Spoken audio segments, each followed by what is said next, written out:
zaman girdikçe, zaman yayıldıkça riskleri büyük olan bir sürecin içerisindeyiz.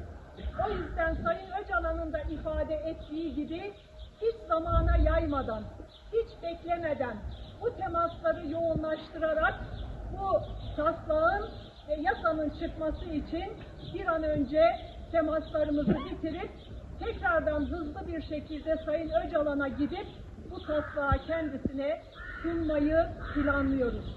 Taslak çıktıktan sonra elbette ki demokratikleşme paketleri ve reform paketleri çıkacak. Türkiye hak ettiği demokratikleşme sürecine girecek. Cezaevlerinde olan arkadaşlarımızın yine farklı şekillerde bu yasadan beklentisi olan bütün halkımızın gözü, kulağı, herkesin bu yasanın üzerinde olduğunu biliyoruz.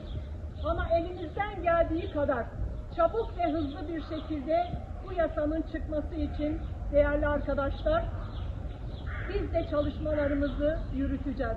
Çünkü biliyoruz ki Orta Doğu'daki gelişmeler, konjektür her şeye gebedir. Sayın Öcalan da ifade etti, biz de yaptığımız açıklamada buna vurgu yaptık. Bugün Orta Doğu'da yaşanan gelişmeler, Kürt halkı üzerinde yaşanan gelişmeler, muhalefet üzerinde, CHP üzerinde yaşanan gelişmeler elbette ki kabul edilir gelişmeler değildir. Ve bu konjektür içerisinde hepimizin beklentisi barış ve demokrasi sürecinin ilerleyebilmesidir. Yasal zemine bu sürecin kavuşabilmesidir.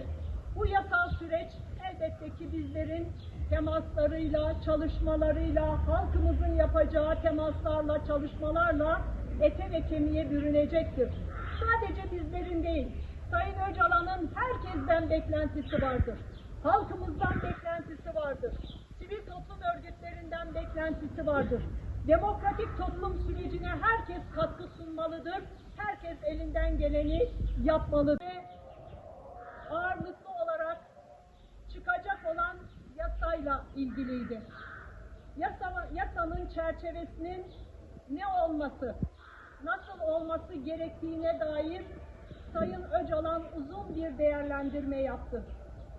Bu yasanın bir kök yasa olması gerektiğini, bu yasa çıktıktan sonra demokrasi çarkının hızlıca dönebileceğini özellikle ifade etti. Ama bu yasanın çıkması için de kendisinin bu süreç içerisinde taslak olarak kendisine iletilecek olan yasa üzerinde bir mutabakat sağlanmasının önemli olduğunu ifade etti. Yaklaşık 7 ya da 8 maddeden oluşacak olan bu çerçeve yasa bir sefere mahsus olmak üzere çıkacak.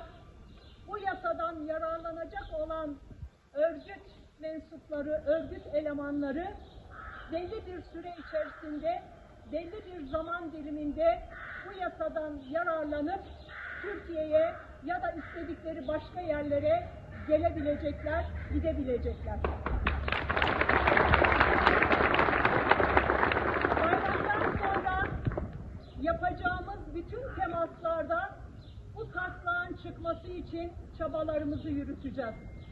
Çok yoğun bir temas içerisine gireceğiz bayramdan sonra.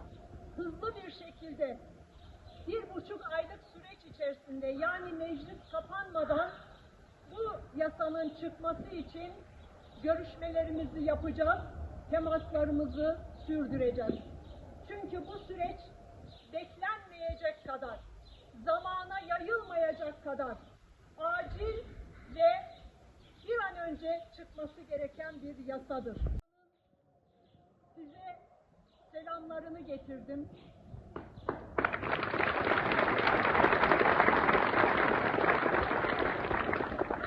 İki ay görüşmediğimiz, araya bir zaman diliminden sonra, giren bir zaman diliminden sonra 24 Mayıs tarihinde Sayın Öcalan'la 3 saatlik bir görüşme gerçekleştirdik. Bu görüşmede tabii ki öncelikle şunu ifade edeyim. Sayın Öcalan'ın sağlığı iyi, Sayın Öcalan'ın morali iyi, Sayın Öcalan'ın bu sürece inancı yerinde ve Sayın Öcalan bu süreci edilmesi için yoğun bir çalışma temposu içerisinde olduğunu zaten kendisi bize ifade etti. Halkımızın da bunu bilmesinde fayda var diye ifade etmek istiyorum.